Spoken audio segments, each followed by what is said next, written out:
ಹಿಂದೂ ಯುವತಿಗೆ ನಿರ್ಜನ ಪ್ರದೇಶಕ್ಕೆ ಎಳ್ಕೊಂಡು ಹೋಗಿದ್ದ. ಯಾರು ಇಲ್ಲದ ಸ್ಥಳದಲ್ಲಿ ಆತನ ಉದ್ದೇಶವೇ ಬೇರೆಯಾಗಿತ್ತು. ಹಿಂದೂ ಹುಡುಗಿ ಯಾರು ಹೋಗುದಿಲ್ಲ, ಯಾಕಂತ ಹೇಳಿದ್ರೆ ಇವ್ರು ಕೇಸ್ ಹಾಕ್ತಾರೆ ಅಂತ ಹೇಳಿ. ಇವರು ಅದನ್ನ ಕೇಸ್ಗೆ ಯಾರು ಹೆದರುದಿಲ್ಲ, ನಾವು ಹೆದರ್ಕೊಂಡು ಇಲ್ಲಿ ಕೂತಿಲ್ಲ. ಪ್ರಕರಣ ಇಂಥದ್ದು ಸಾವಿರ ನೋಡಿದ್ದೇನು. ಹೊಡೆದಿದ್ರೆ ನೀವು ಕೇಸ್ ಹಾಕಿದ್ರಲ್ಲ, ಅರೆಸ್ಟ್ ಮಾಡಿ ನೀವೀಗ. ನಿಮ್ಗೆ ಯಾರು ಮನ್ಸ್ಕೊತ ಒಮ್ಮೆ ಕೇಸ್ ಹಾಕುದು. ನೀವು ಎಲ್ಲವರೆಗೂ ಆ ತಾಯಿಯ ಹೊರೆಯನ್ನ ನೀವು ಅಲ್ಲಿ ಇಡುದಿಲ್ವೋ, ಆ ದುರಂತ ಇದು ಕಂಟಿನ್ಯೂ ಆಗ್ತಾ ಇದೆ. ಆಕೆ ಬೇಡ ಬೇಡ ಅಂದ್ರು ಆಕೆಯನ್ನ ಒತ್ತಾಯಪೂರ್ವಕವಾಗಿ ನಿರ್ಜನ ಪ್ರದೇಶಕ್ಕೆ ಕರ್ಕೊಂಡು ಹೋಗಿದ್ದ ನೋಡಿ. ಅಲ್ಲದೆ ನನ್ನನ್ನ ಪ್ರೀತಿಸು, ಲೈಂಗಿಕ ಸುಖ ಕೊಡು ಅಂತ ಕೇಳಿಕೊಂಡಿದ್ದ.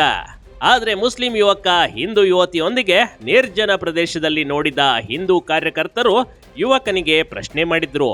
ಆದ್ರೆ ಉತ್ತರ ನೀಡೋಕೆ ಆಗದೆ ತಡಬಡಿಸುತ್ತಿದ್ದ ನೋಡಿ.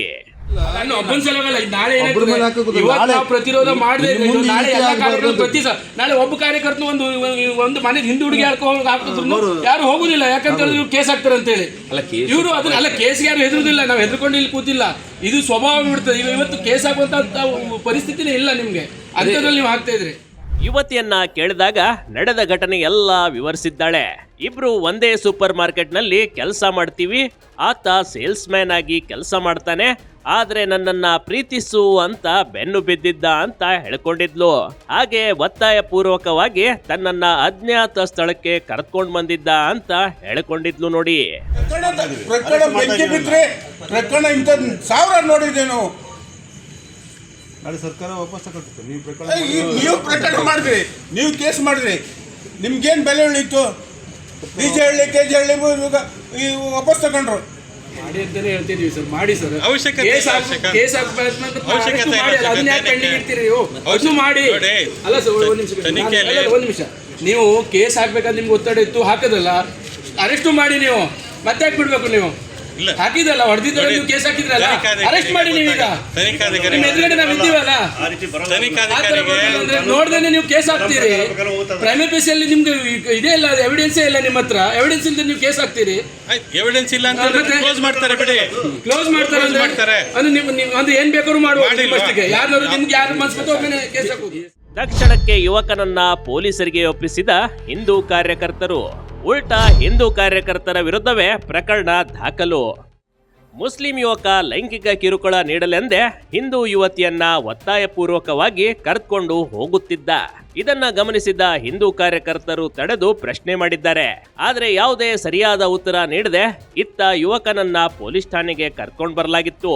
ಆದ್ರೆ ಪೊಲೀಸರು ಆತನಿಗೆ ಬುದ್ಧಿ ಹೇಳೋದು ಬಿಟ್ಟು ಉಲ್ಟಾ ಹಿಂದೂ ಕಾರ್ಯಕರ್ತರ ವಿರುದ್ಧವೇ ಪ್ರಕರಣ ದಾಖಲಿಸಿಕೊಂಡಿದ್ರು ನೋಡಿ. ಏನು ತಪ್ಪು ಮಾಹಿತಿ ಯಾಕೆ ಹಿಂಗೆ ಮಾಡ್ತೀರಿ ನೀವು? ಯಾಕೆ ಆಗ್ತದೆ ಹೇಳಿ? ಇಲ್ಲ ನಾವು ಬಿಡಿ, ನೀವು ಎಲ್ಲರೂ ನಮ್ಮನ್ನು ಸೇರ್ಸಿ ಹಾಕಬೇಕು, ಬಡ್ಕಲ್ ಸಾಕು, ನಮ್ಮನ್ನೆಲ್ಲ ತಗೊಂಡೋಗಿ ನೀವು ಅದು ಕೂಳು ಹಾಕ್ಲಿ. ಕಾರ್ವಾರದಾಗೋ ಅಲ್ಲ ಇತ್ಯಂತಲ್ಲ. ಈಗ ನೋಡಿ ಸುಖ ಅಂತ ಇದಕ್ಕೆ ನೋಡಿ, ನಾನು ಮತ್ತೊಂದು ಹೇಳ್ತೆ, ನೀವು ಎಲ್ಲವರೆಗೂ ಆ ಮಾರಿ ಹೊರೆಯನ್ನು ಕುಳಿಸೋದಿಲ್ಲಲ್ಲ, ಅಲ್ಲಿವರೆಗೆ ದುರಂತ ಇತ್ತಂತೆ. ಇದು ಬೇಕಾದ್ರೆ ನನಗೆ ನೀವು ಎಲ್ಲವರೆಗೂ ಆ ತಾಯಿಯ ಹೊರೆಯನ್ನು ನೀವು ಅಲ್ಲಿ ಇಡುವುದಿಲ್ವೋ, ಆ ದುರಂತ ಇದು ಕಂಟಿನ್ಯೂ ಆಗ್ತಾ ಇರೋದೆ. ಹಾಂ, ಇದು ಬೇಕಾದ್ರೆ ನೋಡಿ ನೀವು, ಒಂದಲ್ಲ ಒಂದು ಘಟನೆಗಳು ನಡೀತಾ ಇದೆ. ಪೊಲೀಸ್ ಠಾಣೆಯ ಮುಂದೆ ಜಮಾಯಿಸಿದ ಹಿಂದೂ ಕಾರ್ಯಕರ್ತರು ಪೊಲೀಸರ ನಡೆಯನ್ನ ತೀವ್ರವಾಗಿ ಖಂಡಿಸಿದ್ರು. ಯಾಕಂದ್ರೆ ಪೊಲೀಸರಿಗೆ ಒಪ್ಪಿಸಿದ ಹಿಂದೂ ಮುಖಂಡರಾದ ಶ್ರೀಕಾಂತ್ ನಾಯಕ್ ಹಾಗೂ ಕುಮಾರ್ ನಾಯಕ್ ವಿರುದ್ಧ ಪ್ರಕರಣ ದಾಖಲಾಗಿತ್ತು. ಇದರಿಂದ ಹಿಂದೂ ಕಾರ್ಯಕರ್ತರು ಕೆಂಡಾಮಂಡಲರಾದ್ರು.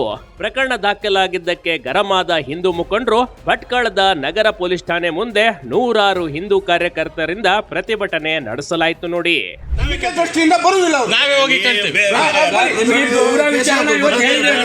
ರಕ್ಷಣೆ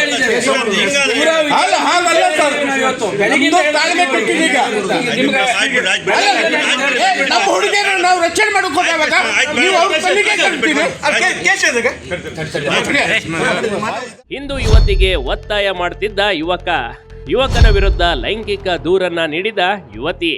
ಸದ್ಯ ಭಟ್ಕಳ ಮಾರುಕೆರೆಯ ಹಿಂದೂ ಯುವತಿಯಿಂದ ದೂರು ದಾಖಲಾಗಿದೆ. ಶಾಹಿದ್ ಹಾಗೂ ಯುವತಿ ಭಟ್ಕಳದ ಕಡಲ್ಸ ಗದ್ದೆ ಎಂಬ ನಿರ್ಜನ ಪ್ರದೇಶಕ್ಕೆ ಹೋಗಿದ್ರು.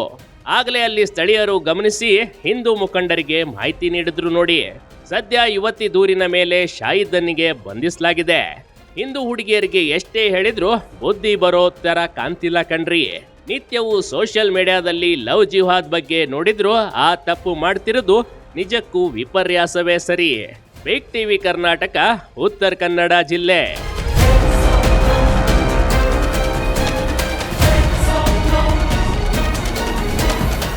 ಬಿಗ್ ಟಿವಿ ಕರ್ನಾಟಕ ಯೂಟ್ಯೂಬ್ ಚಾನಲ್ಗೆ ಈಗಲೇ ಸಬ್ಸ್ಕ್ರೈಬ್ ಮಾಡಿ. ಧನ್ಯವಾದಗಳು.